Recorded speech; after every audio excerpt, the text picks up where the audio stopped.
प्रकाश फैलेगा। मैं तो डेविल्स एडवोकेट था, लेकिन मैं तो सरकारी अधिकारियों को मैं अपने इस शो के माध्यम से ये कहना चाहूंगा कि अगर आपको कहीं पर जाना है तो आप नीलेश ओझा जी के पास जाइए।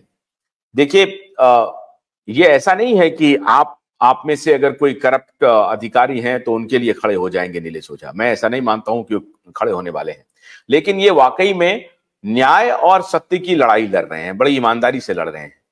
तो इनको मालूम है कि जहां ये रोज अपनी सेवा देते हैं वहां कितना करप्शन है, वो न्याय के मंदिर में कितना करप्शन है, और ये उसकी बहुत मजबूती से लड़ाई लड़ रहे हैं। उस न्याय के मंदिर को साफ करना चाहते हैं, क्लीन करना चाहते हैं, भ्रष्टाचार मुक्त करना चाहते हैं। और मैं ये बहुत जिम्मेदारी से कहता हूं कि yes, even in supreme court और इन हाई कोर्ट एक बहुत रीजनेबल अमाउंट में करप्शन है और उसको दूर जरूर किया जाना चाहिए। और ऐसे जो जज हैं, जो सनकी हैं, जिनको कानून का वो प्रोटेक्शन नहीं करना चाहते हैं, बल्कि कानून के आगे जाकर के इस तरह का अनलॉफुल डिसीजन देते हैं, उनके खिलाफ तो कार्रवाई होनी चाहिए। इस बात से मैं श्री नीलेश जी की बात से सहमत हूं कि अगर सुप्रीम कोर्ट के चीफ जस्टिस ने स्ट्रिक्चर पास किया है तो कार्रवाई क्यों नहीं हो रही है, और अगर नहीं हो रही है तो कार्रवाई होनी चाहिए। उम्मीद करते हैं कि इंडियन बार एसोसिएशन नीलेश जी के देखरेख में करेगा। क्या आप कुछ कहना चाह रहे हैं? और एक बात, पहली चीज कि देखिए, मेरे पास कोई केस मत लाइए, मैं ओवरबर्डन हूँ। कुछ ग्रीवेंस होगा तो ईमेल कर देना। हाँ, लेकिन हमने ये लार्जर इंटरेस्ट ऑफ जस्टिस से कॉज लिया है। एक दूसरी चीज, एक कानून और एक है,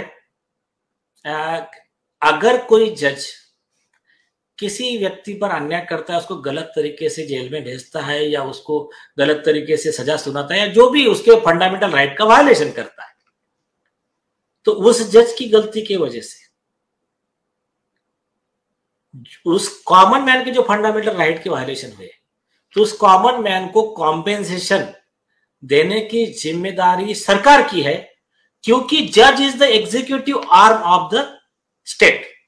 एक इस पे केस लॉ है, और बाद में सरकार उस दोषी जज से वो पैसा वसूल कर ले, इस तरह का लॉ है।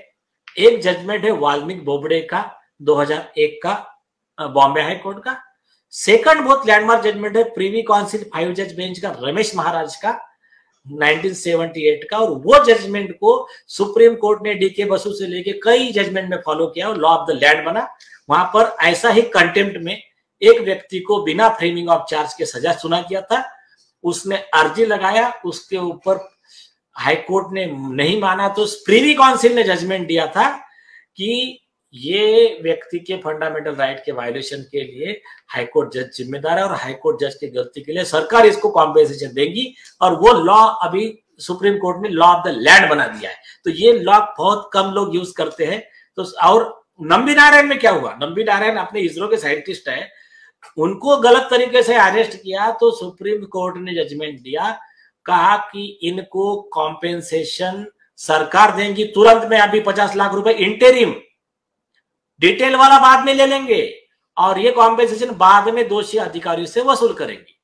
Same law applicable to supreme court and high court जजेस। तो इस लॉ का इस्तेमाल सरकारी अधिकारी हो, देश के नागरिक हो, जितना ज्यादा करेंगे उतना एक करप्ट जजेस की ये मतलब इनकॉम्पिटेंट और एरोगेंट, ये कह रहे हैं कि जजेस के खिलाफ इकोनॉमिक पेनल्टी भी लगाई जाए और कॉम्पनसेशन दिया जाए उन अधिकारियों को भी जिनके खिलाफ अनलॉफुल डिसीजन हुआ है। बहुत अच्छी बात है, सारे अधिकारी खुश हो जाएंगे। उम्मीद करते हैं कि ये तो, और प्रोपोर्शन कितना रहेगा, और अधिकारी के लिए और एक खुशी की बात बोलता हूँ, कॉम्पेंसेशन कितना रहेगा? कॉम्पेंसेशन उतना ही रहेगा जितना सुप्रीम कोर्ट के जज सावंत को टाइम्स नाउ के खिलाफ में ऑर्डर हुआ था, टाइम्स 100 करोड़, और उस जज को, सुप्रीम कोर्ट के जज को लाख रुपए सैलरी था। उसमें क्या हुआ, सिर्फ 15 मिनट के लिए गलती से उनका फोटो दिखा दिया था जज का, दूसरे जज के जगह इस जज का। हाँ, तो उसमें एक वीना सिप्पी करके लेडी है, उसने यही आर्गुमेंट किया बॉम्बे हाई कोर्ट में, और यही आर्गुमेंट मैंने भी किया था। हमारे एक क्लाइंट थे गोपाल शेट्टी, उनको 7 साल जेल में रखा काकोजे रेप के केस में। और हाईकोर्ट के जज ने बेल रिजेक्ट किया, उसके पिताजी का डेथ हुआ, बेल पे नहीं जाने दिया, कहा कि ये रेपिस्ट है, ऐसा है वैसा है। सजा हुई, और सजा होने के 5 साल के बाद में जब हाईकोर्ट में अपील की सुनवाई होती तो हाईकोर्ट कहता है यार ये तो गलत आदमी को जेल में रख दिया, ये तो वो आदमी है ही नहीं। तो वो केस में 100 करोड़ का कॉम्पेंसेशन का रिट फाइल किया था हमने। तो मुझे पूछा जज ने कि 100 करोड़ कैसा मांग रहे? मैंने सर आपने ठीक से पढ़ा नहीं, मैं 100 करोड़ इंटरिम मांग रहा हूं। बोले मतलब? मैंने कहा देखो, जब आपके एक जज का जिसका 1 लाख रुपए सैलरी है, उसको 15 मिनट के लिए फोटो गलती से दिखा दिया तो आप 100 करोड़ रुपए कॉम्पेंसेशन देते हो। आर्टिकल 14 ऑफ द कॉन्स्टिट्यूशन में equality before law, equal protection of the law. तो इस समय हमारा क्लाइंट को तो 5 साल जेल में रखा, तो 10-1 करोड़ तो मिलना ही चाहिए, आप प्रोपोर्शन लगा लीजिए।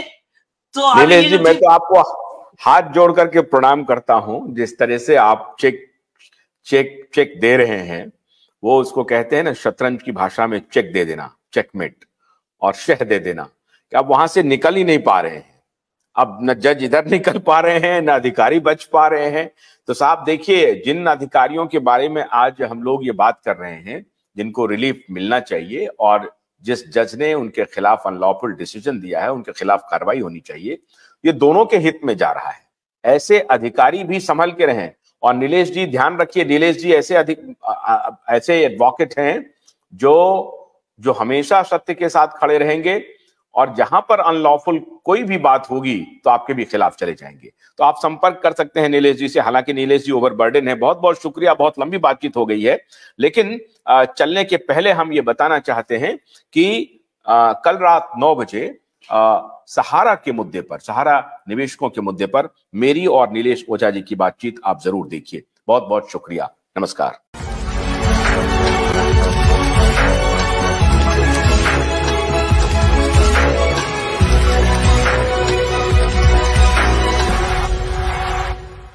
भोलानाथ का ब्रश कटर एक बैटरी से चलने वाली मशीन है, जिसका चार्जिंग समय 3.5 घंटे है। इसे हम 6 से 8 घंटे बिना रुके चला सकते हैं। एक बार चार्ज करने पर ये 16,000 स्क्वायर फीट गेहूं, चावल, बजरा, जोवर के खेत काट सकता है, जबकि इसी कार्य को पेट्रोल ब्रश कटर 1,000 रुपए पेट्रोल का खर्चा करता है।